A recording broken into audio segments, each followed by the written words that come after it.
अस्सलातु वस्सलामु अलैका या रसूल अल्लाह सल्लल्लाहु ताला अलैहि वसल्लम। वज़ू और गुस्ल के हवाले से दो अहम मसाइल हैं और दोनों पूछने वाले अलग अलग हैं। एक साहब ये पूछते हैं इकरामुल हक लारी कि बाथरूम और टॉयलेट में वज़ू कर सकते हैं या नहीं। दूसरा सवाल है औरत और मर्द दोनों एक साथ बरहाना गुस्ल खाने में नहा सकते हैं या नहीं। फजल इमरान। दोनों ये सवाल अहम हैं, आपका जानना इन मसाइल का ज़रूरी है और मसाइल शरइया अगर आप जानते हैं तो आप उस पर अमल कर सकते हैं, वरना फिर आप शुकूक व शुबहात में मुब्तला रहते हैं कि ये कर सकते हैं कि नहीं कर सकते। तो आप हमारे चैनल से जुड़े रहें और इंशाअल्लाह तबारक व तआला आपको ऐसे ही दीनी मालूमात दिए जाते रहेंगे और आप इनको सीख करके अपने दीनी मसाइल पर अमल करते रहें।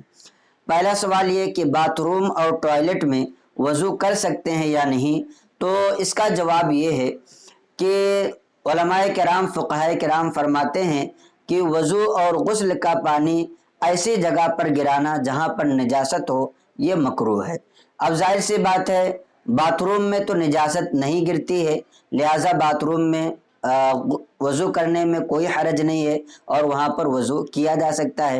रही बात टॉयलेट की कि टॉयलेट में वज़ू कर सकते हैं या नहीं, तो टॉयलेट में वज़ू करना मकरूह है क्योंकि उसका पानी ऐसी जगह पर गिराना जहाँ पर निजासतें रहती हैं ये मकरूह होता है। अगर अटैच टॉयलेट और बाथरूम है कि इसका पानी दूसरे गड्ढे से जाता है और बाथरूम का पानी दूसरे गड्ढे से जाता है, टॉयलेट वाला दूसरे गड्ढे से जाता है, तो अटैच टॉयलेट और बाथरूम में आप वज़ू कर सकते हैं, इसमें किसी तरह का कोई हरज नहीं है। अलबत्ता अगर दोनों का कनेक्शन एक ही हो कि जहाँ पर टॉयलेट का पानी जाता है वहीं पर बाथरूम का भी जाता है, तो ऐसी जगह पर वज़ू करने से बचना चाहिए। लेकिन अगर कोई शख्स वहाँ पर वज़ू करे तो वज़ू उसका हो जाएगा, चाहे वो टॉयलेट में करे या बाथरूम में करे जहाँ पर निजासत पड़ती है। निजासत जहाँ पर पड़ती है उसका पानी वज़ू या गुस्ल का पानी गिराना मकरूह है, लेकिन वज़ू ऐसी सूरत में आपका हो जाएगा लेकिन कराहत ज़रूर होगी। दूसरा सवाल ये है कि औरत और मर्द दोनों एक साथ बरहना हो करके गुस्ल खाने में नहा सकते हैं या नहीं।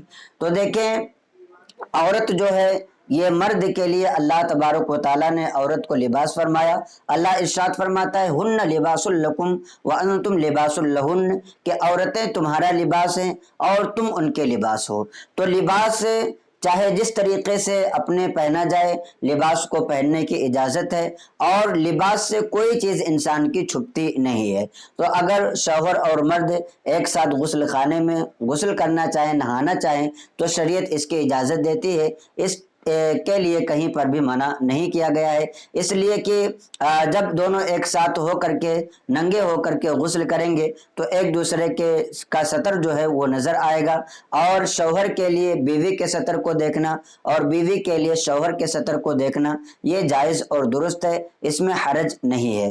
तो अगर वो दोनों एक साथ बरहना होकर के गुस्ल खाने में नहाना चाहें, गुस्ल करना चाहें तो नहा सकते हैं, इसमें कोई हरज नहीं है। तो उम्मीद करता हूँ कि ये दोनों मसाइल आपको पसंद आए होंगे। अगर आपके और भी दूसरे सवालात हों तो आप कमेंट करें, इंशाअल्लाह तबारक व तआला उन तमाम सवालात के जवाबात जल्द से जल्द देने की कोशिश की जाएगी। अस्सलामु अलैकुम व रहमतुल्लाहि व बरकातुहू।